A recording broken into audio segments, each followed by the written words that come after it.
Okay, Esther. We started with this story from the Bible last week, and I want to bring you up to speed with where we're at with it. But let me start here today. Yesterday afternoon, I was looking for the Bengals-Titans football game on TV. Actually, I was looking for the Cardinals game. Yeah, I'm not going to find it. I'm not hurt, bent out of shape at all about that one. That's totally fine. They had a great season. So I turned my TV on, and the way my TV works is that it comes on to the last channel that it was on when it got shut off. Yours too? Maybe you never noticed it.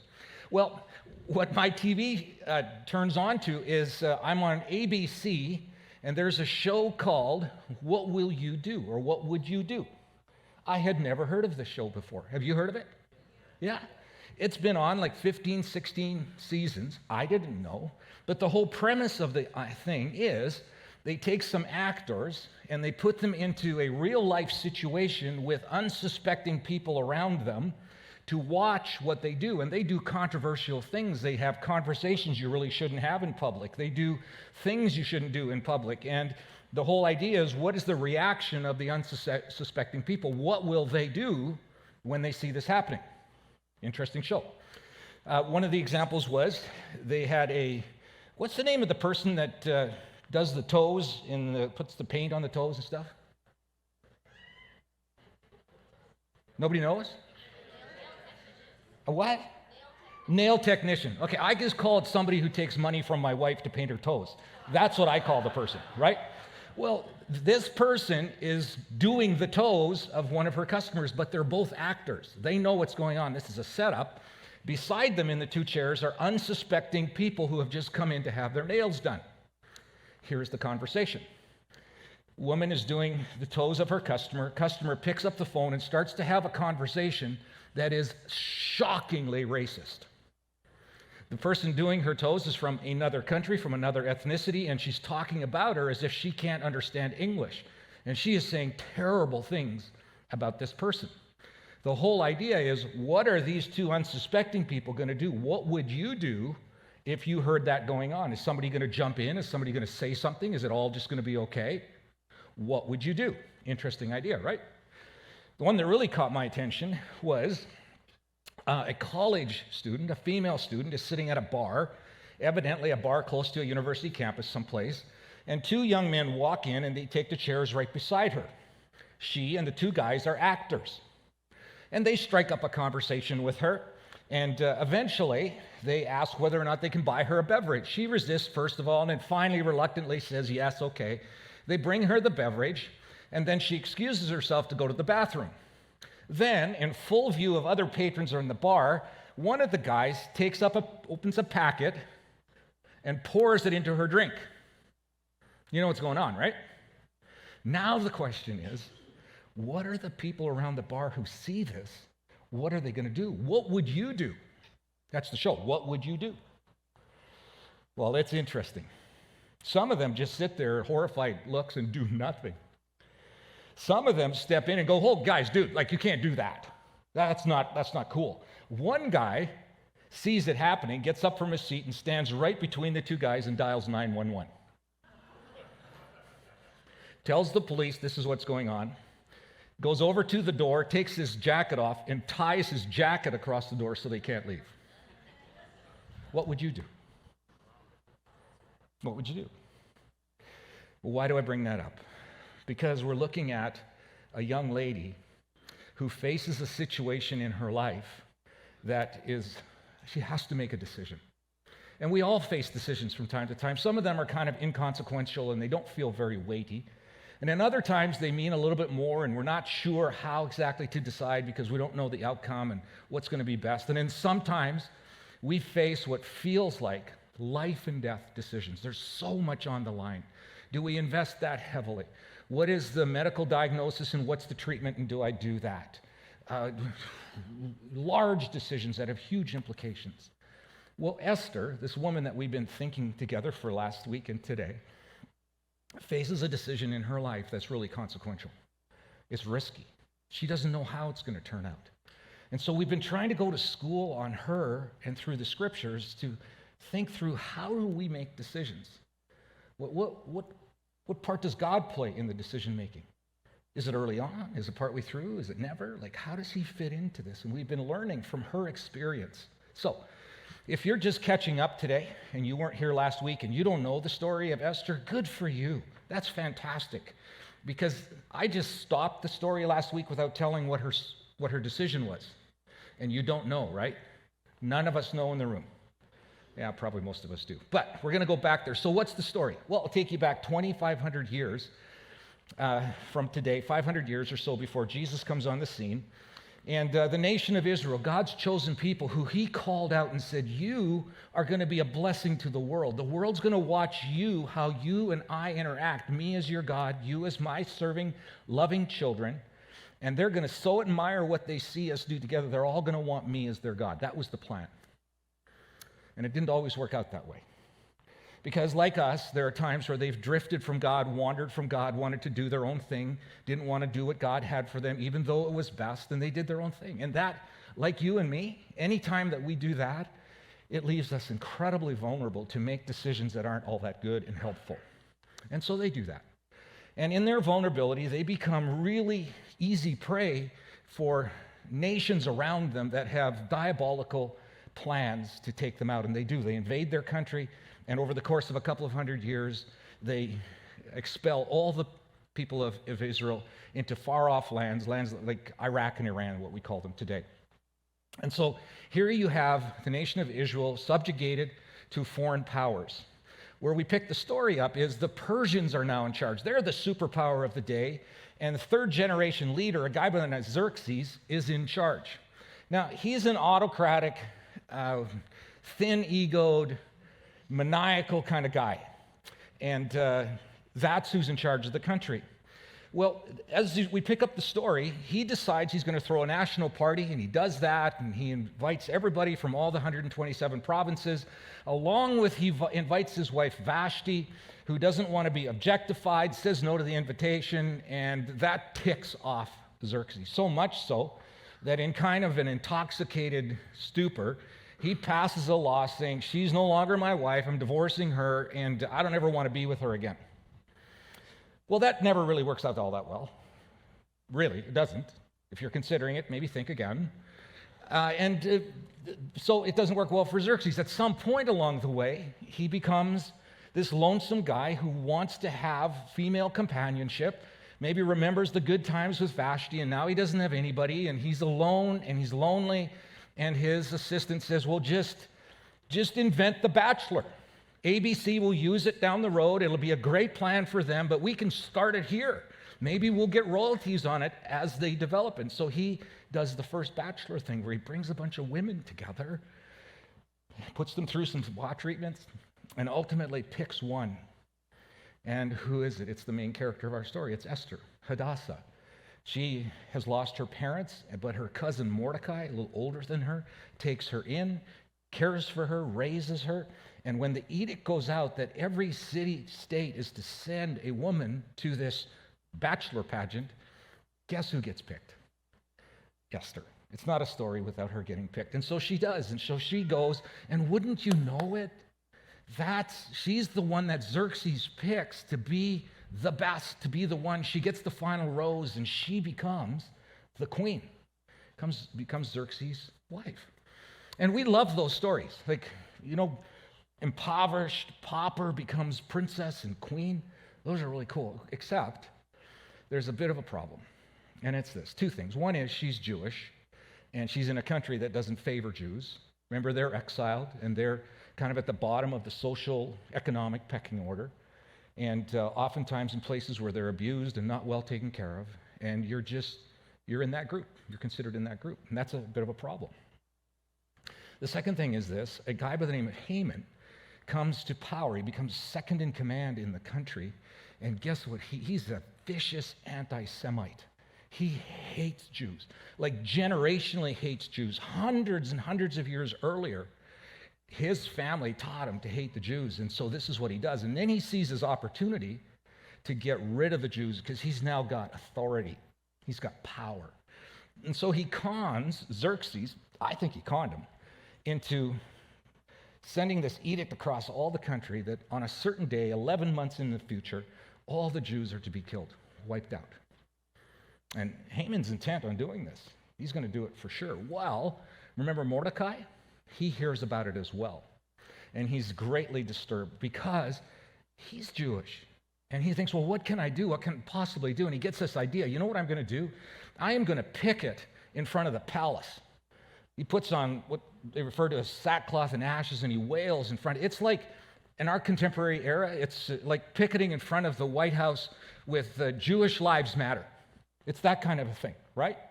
Well, that's not going to sway the king, and it doesn't.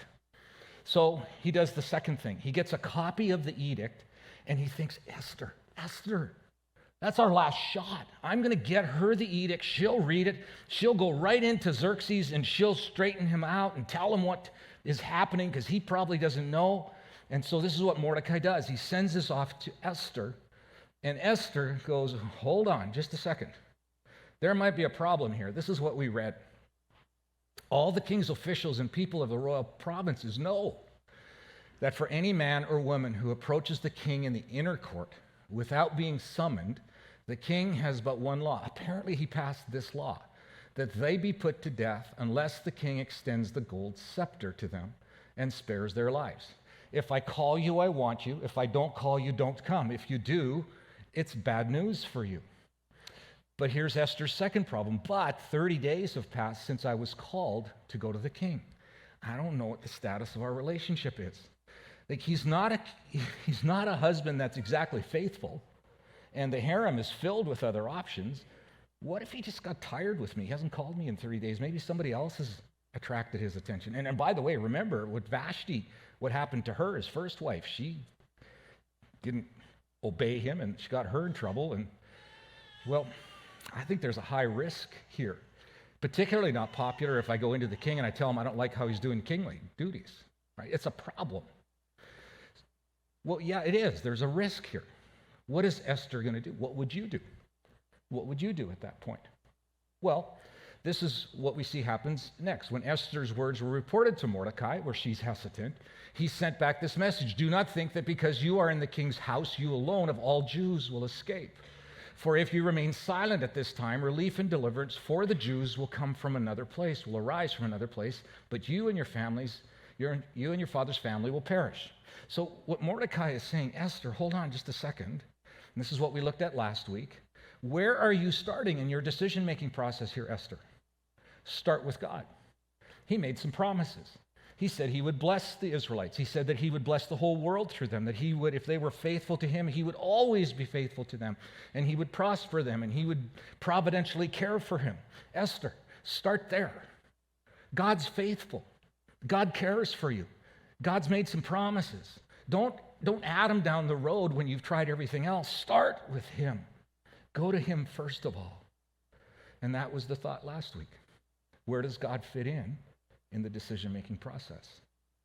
That's the first place Mordecai goes. And then here's the second thing that he adds, and this is new for this week. Esther, who knows but that you have come to your royal position for such a time as this? Esther, stop for just a second. That beauty that God gave you, that wasn't just good genes. Esther, what if that was God that made you beautiful and attractive and desirable in that way because he's got something up? What if, Esther, you were the one of all of the young ladies in Susa, you were the one that got picked? And it wasn't just luck, and it wasn't just happenstance, and it wasn't coincidence. God was working something behind the scenes. And what if, Esther, what if the fact that you were one out of some great options, that Xerxes picked you, he was attracted to you, he was drawn to you, he knew something that he desired about you? What if, Esther, what if that wasn't just a fluke? And what if Xerxes didn't just have a good eye? Like what if, Esther? What if God was involved in those circumstances?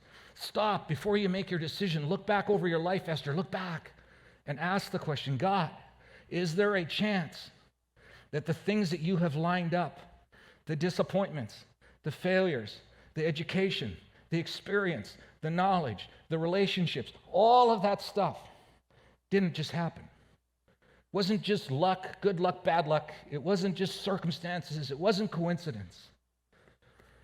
Because there actually are no coincidences with God. There's no good luck or bad luck with him. There's no happenstance. All of the things that happen to our lives, either he directly involves himself in, or things happen outside of his direct will, and he says, I can do something with that too. I can do something there. So all of the circumstances of our lives, those that we embrace and those that we can't think possibly you could be involved in, even when people do evil things to us. Is it God's will? No. But God can do great things, and was it Esther? It's not a good thing that Xerxes is who he is. But what if, Esther, he wants to use that experience and where you are right today to do something that in this moment in time, this place in human history, only you are set up to do that. What if? What if? Esther, this isn't about a good career choice. It isn't about your thriving in the throne room. It's not about you being blessed with good stuff and an easy life. It's not about that. It's not a career. This is a calling. And careers and callings are two different things. Careers are wonderful, and God blesses us with those, and they provide income for our families or for ourselves, and hopefully they are in line with our training and our education and what we went to school for and the degrees that we got, and they're in line with our passion. Hopefully that's the case. Careers are a really good thing, but they're not a calling. In fact, careers are actually meant to be part of the calling, a catalyst to the calling. The calling is something that God uniquely invites us to do, to be part of, to give our lives to, and it starts with him. Remember, go back, what's the first thing that Mordecai says to Esther? Esther, start with God. Don't go to the decision until you start with God. This last week, as I was thinking through, there's something that dawned on me. I think there's another time, another story in the Bible where a guy gets to a big decision-making point in his life, and he says something really similar to what Esther says. He's, like, for such a time as this is what I called for this hour. For right now, this is what I'm called to. And it's a huge decision that he has to make. It has implications for him, for the rest of the world. Even you and I are brought into the implications of this. Do you know who he is? It's the one who said this. Now my soul is troubled. And what shall I say? This is Jesus on the Thursday night before he gives his life on a cross on a Friday. In the Garden of Gethsemane, he falls before his Father and says, Father, if you could take this cup from me, but I want your will to be done. Father, save me from this hour. I don't want this, but I want it because of the implications. I do this with joy. No, it was for this very reason I came to this hour. Can we talk for just a bit? I'm going to anyways. There's something so important here. You and I, when we make decisions, and God isn't central in our world, okay, that has an impact on how we make decisions and the decisions that we make. So before we get to what decision do I make in this area, I want to ask you, is Jesus central in your life? I don't just mean I refer to him, I go to him when I need help. That's good. Oftentimes, I have people that will say, I'm a Christian. I go, well, that's wonderful. And then they'll say, I've always been a Christian. I was born in a Christian home. I went to a Christian church.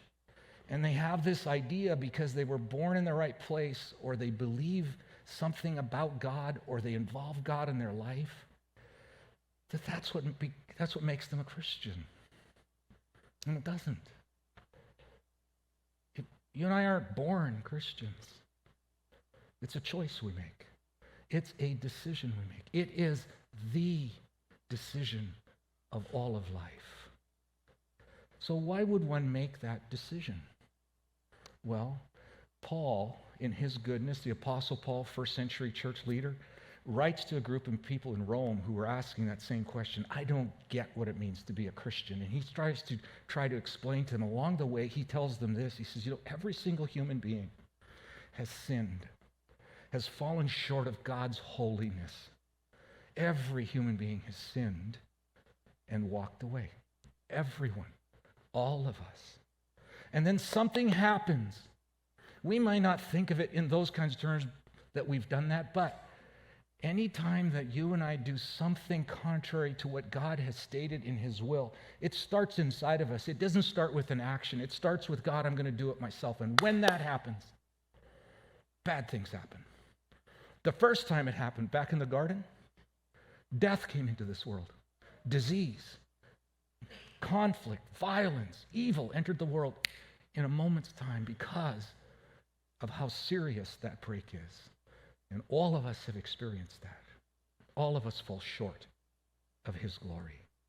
And then Paul writes to them a little bit later, and he says, now the wages, the cost, the consequences of that are what Adam and Eve experienced. Death entered into the world. And that's the consequence. And you want to avoid that? You want to live forever? You want to live today like you hope to live in heaven? Yeah. Okay, then you have to make this decision. You have to humble yourself enough to go, I honestly am one of those people, like every other human being, who's lived rebellious, independent life from God. And I have no way to make that back. I can't do it on my own because God's perfect. I'm not. I can't pay for that myself. I can't. And Jesus comes along, like we read in the verse, in this hour, I am going to bridge that gap between the brokenness and the lostness and the death of humans and life with God. But here's the thing. You don't just have to believe that happened. You have to embrace it, that it happened for you. That's the choice. And when you and I humble ourselves enough and just raise the white flag and go, I'm dead and dying and don't have a hope in this. And we say, Jesus, you stepped in for me. And we embrace him by faith. By faith. Now his grace floods our life. And we become new people. We are reborn, if that's not too churchy.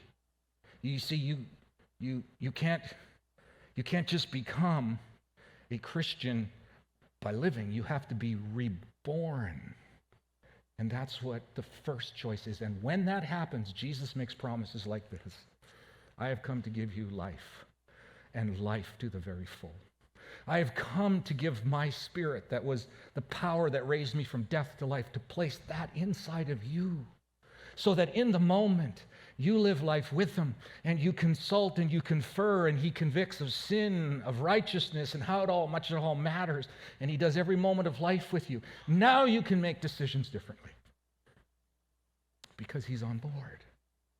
But till he's invited, till you and I make that choice, he's not. But when we do, that's the differentiating factor. No wonder Mordecai says to Esther, Esther, start with God. Settle in whether you're going to place your faith in him. And then, once you are, now realize that it's no mistake that you're here in this time, at this hour. Esther, you have a call on your life in this moment, at this time, Esther. And I can just imagine Esther, if she's anything like me, I hope not, but I can see her saying, hold on just a second, Mordecai. I didn't ask for any of this stuff. It's not my fault that I got picked as the winner of the pageant. It's not my fault that Xerxes is this egomaniac that's in charge of stuff and comes up with this bizarre idea. Not my fault. It's not my fault that Haman came to power and he wants to wipe everybody out. I didn't ask to be in this position of the queen. It just happened. It's not my fault.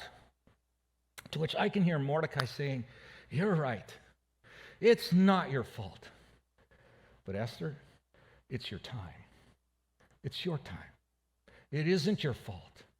You know, for you and me, it's not our fault that we've gone through 2 years of COVID that's left us frustrated and tired and weary and somewhat hopeless, and is this ever going to end? It's not our fault, but it's our time. We get to be the people in this culture at this time who walk in and are vehicles of hope. We are vehicles of reconciliation and peace in fractured kind of settings. We are the people. This is our time. I don't know in my lifetime I've seen an opportune time like this, where people who know and love Jesus and have become new people in him, and he lives in them and floods them with hope and a purpose and a direction, and they have meaning to their life and a calling in their life, where that stands out in greater contrast against the darkness and hopelessness and sadness and sorrow of our world. This is our moment. This moment like this hasn't happened in 100 years since the last pandemic that flooded the whole world. And then there's been others along the way, along that line, not pandemics, but this is our generation's time. Do we see it as that?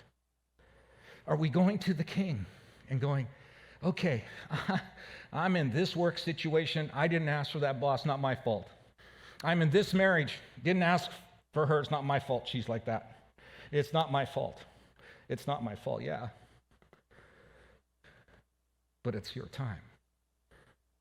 Do you know Jesus wants to rescue the world? Everyone in it. He wants to bring the hope that you and I have into this world in this time. Why do you live where you live? Why do you go to work in the place you go to work? Why do you play on that soccer team or that club team?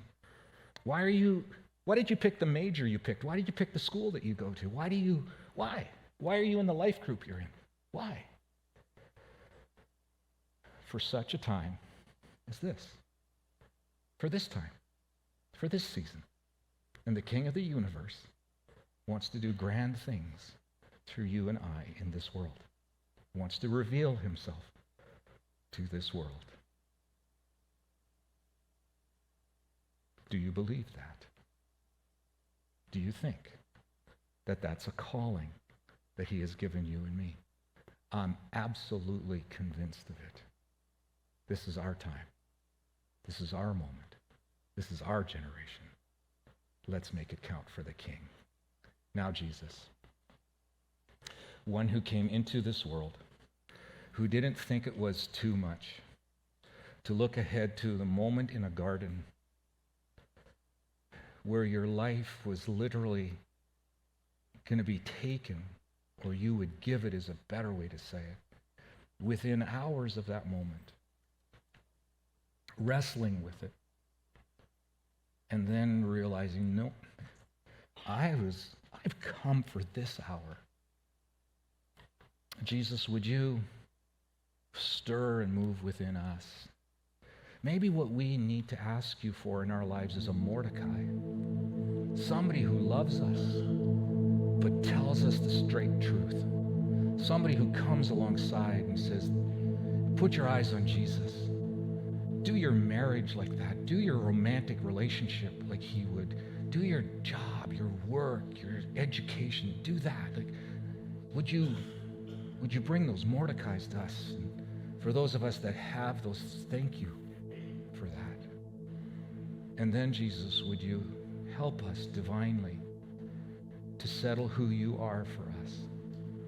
And even in the house this morning or watching online, there may be somebody, maybe many, who just thought, I've always been a Christian, never really made that choice, never recognized my waywardness. Might this be their moment, their time? And then, Jesus, we make ourselves available to you to live your life out through us where you've placed us for such a time as this.